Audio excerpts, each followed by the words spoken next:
Magandang araw mga idol. Sa video na ito ay bibigyan ko kayo ng update dito sa mga naitanim kong pipino. Eto na sila ngayon mga idol. Nagsisipag-apakan na sila. Halos na buhay lahat mga idol. Yung pipino. At matataba na sila. Malalaki. Bali ngayon mga idol, nag-apply ulit ako ng abono. Drenching ng urea at complete. Combination na nung dalawa. Kasi malaki na yung pipino. At matataba na yung baging niya. At kung mapapansin niyo mga idol, ayan. May mga sucker na siyang natubo. Yun, sucker na yun kung tawagin.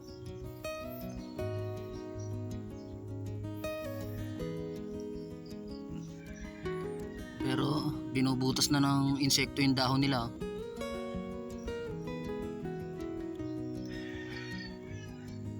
Tsaka napansin ko mga idol, halos yung iba nito flowering flowering stage na. Yung mga nauna kong inilipat.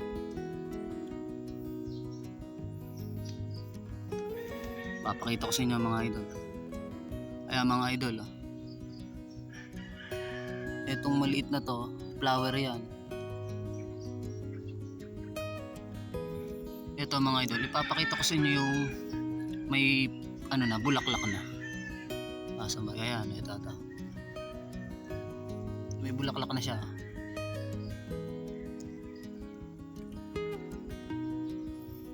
Ayan yung mga nauna kong nailipat na pipino. Yung mga first batch pala kung tawagin. Matataas na sila.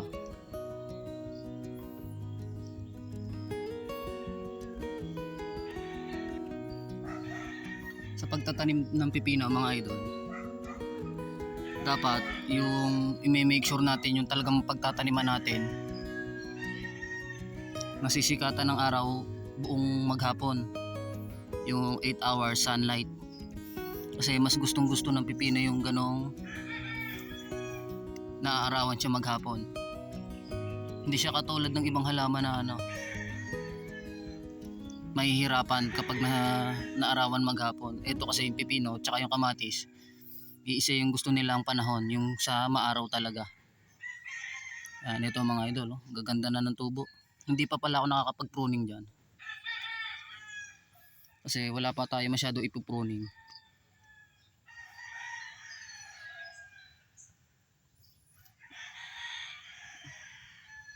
Yan, ayan sila mga idol. Kung mapapansin nyo, yung mga nauna-unang matataas na, ayun yung mga nauna kong nailipat, yung first batch nga. And then yung medyo mabababa, yung second batch na yan mga idol. Hindi pa ako nakakapag-pruning dyan kasi nga wala pa masyadong sucker. Ayun yung ipupruning natin mga idol, yung mga nasa baba na yan. Sasample ko lang kaya mga idol kung paano tayo mag-pruning ng pipino. Tatanggalin nyo lang yung mga nasa baba na yan. Ang kahalagahan niya mga idol, para maging malinis yung nasa ibaba, yung pinakabaging niya sa baba or yung puno niya. Kasi pagka mas malinis yung parting ibaba na yan, ito sa may puno niya, hindi yan kakapitan ng mga kung ano-anong insekto dito sa baba.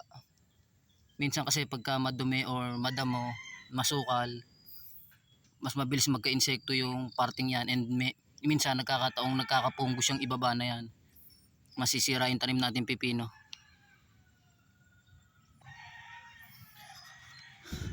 Yan mga idol, yung iba may dalawahan, yung iba may tatluhan, and talagang malapit na silang bumunga mabilis. Ganyan, pagka ganyan palang kalaki ng mga pipino natin mga idol, ang maintenance niyan every week mag-a-apply na tayo ng pataba para masuportahan na natin yung paglaki nila, yung paglago, yung paghaba ng baging, yung pamumulaklak, tsaka yung pagka namumunga na nga sila. Ayun yung purpose ng pag-aabono ng pipino every week.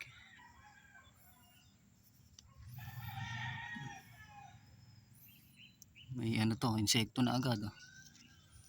Tingnan natin kung ano yung nakatira na yun dyan. Sisirain agad mga idol. Ayan, may nakatira na agad. Pwede nang sprayan pala to na insecticide para magsialisan na yung mga insekto na yan. Mag-pruning pa tayo mga idol. Ito. Tsaka ang kahalagahan pala nitong pagpo-pruning mga idol, para yung pipino makapag-focus pa sa pagtaas, para tumaas agad siya. Kasi pagka maraming mga sibol-sibol yan dyan sa baba, sa gilid, sa mga saker, mauudot yung paglaki nila eh. Nakakabagal ng paglaki kasi yung supply ng nutrients sa halaman hati-hati. Itong mga gantong mga saker mga idol, hindi natin kailangan pang hinayangan niya na yung manghihinayang tayo tanggalin. Kasi mas matutulungan natin yung pipino natin na tumaas ng sobra. And then kapag mga nasa ganyan na siya kataas, pwede na natin patuloyin yung mga saker doon. Tanggalin na rin natin to. Tsaka na tayo magpatuloy ng mga suckers pagka yung mataas na yung pipino na tinanim natin. Pagka yung nasa parting kalahati na siya ng mga puno niya.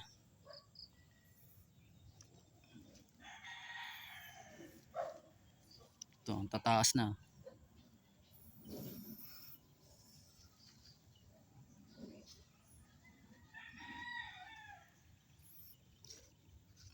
Ito mga idol, kung mapapansin nyo, mataas na yung sucker niya dito. Nasa parting kalahati na ng puno niya. Hindi ko natatanggalin yan, hahayaan ko na yun dyan.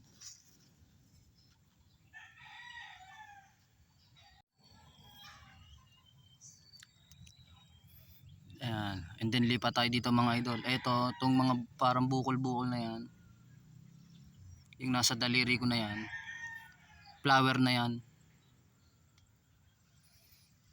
And then mag-pruning pa tayo mga idol. Itong nasa baba ng ito yung nasa pinakababa ng puno niya. May sakero din pero malaki na. Tatanggalin na din natin yan. Hindi ko pang hihinayang tanggalin. Yan mga idol, natanggal ko na yung mahaba dito sa baba. Pinahirapan ako nung isang yun Then ito, yung mga sakero lang yung tatanggalin natin. Yung mga flower hindi na.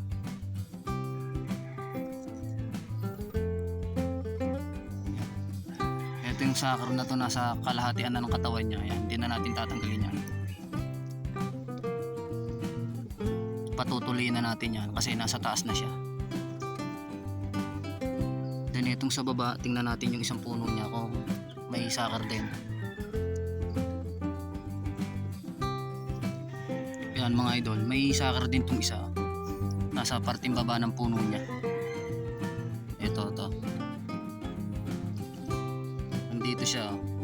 Ito yung pinakapuno. Mababa pa yung sakar niya. Tatanggalin na rin natin muna yun. Hindi na natin patutuloyin yun.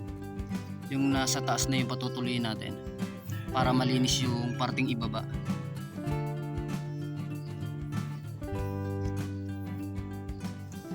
Pruning lang tayo. Ayan. Ganyan lang ako mag-pruning ng pipino mga idol. Ewan ko yung iba kung paano sila mag-pruning or kung nagpo-pruning pa sila. Pero ako kasi gusto ko rin nagpo-pruning.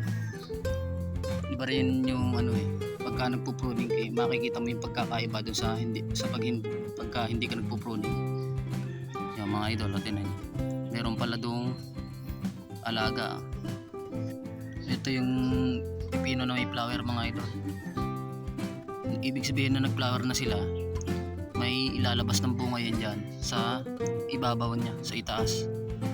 Sa itaas na baging. May lalabas na yan dyan na bunga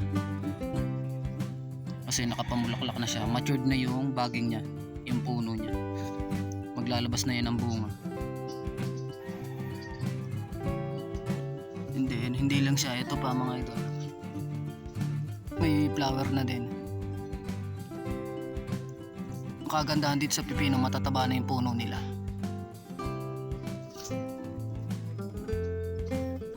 Tsaka magaganda yung dahon, malalaki. Sa next na pag-aabono ko pala mga idol, gagawan din natin ng content yon. Ibabahagi ko sa inyo yung paraan ng pag-aabono ko sa mga pipino, yung kapag malalaki na sila. combination ng urea and complete drenching yung gagawin natin mga idol, yung gagawin kong content dyan. Syempre mga idol, yung pag-aabono ng gagawin ko, yung sariling pamamaraan ko. And siya nga pala mga idol, pwede nyo rin subukan yung pagtatanim ng pipino kahit dyan lang kayo sa mga bakuran nyo, basta naaarawan siya. Kasi napakadali niya lang itanim or ipunla, and napakadali niya lang din alagaan. Within 40 days mga idol, after sowing or after mo maitanim yung pipino is pwede ka nang makapag-harvest dyan. Basta naibibigay mo yung mga pataba na kailangan niya para masuportahan yung pamumulaklak niya at saka yung pamumunga niya. Magbibigay na lang ulit ako ng update dito sa mga tanim kong pipino kapag fruiting stage na siya. Bibigyan ko na lang ulit kayo ng update doon pagka fruiting stage na siya. At syempre, yung pag nakakapag-harvest na ako ng pipino, yung fruits niya. Yun lang. Thanks for watching.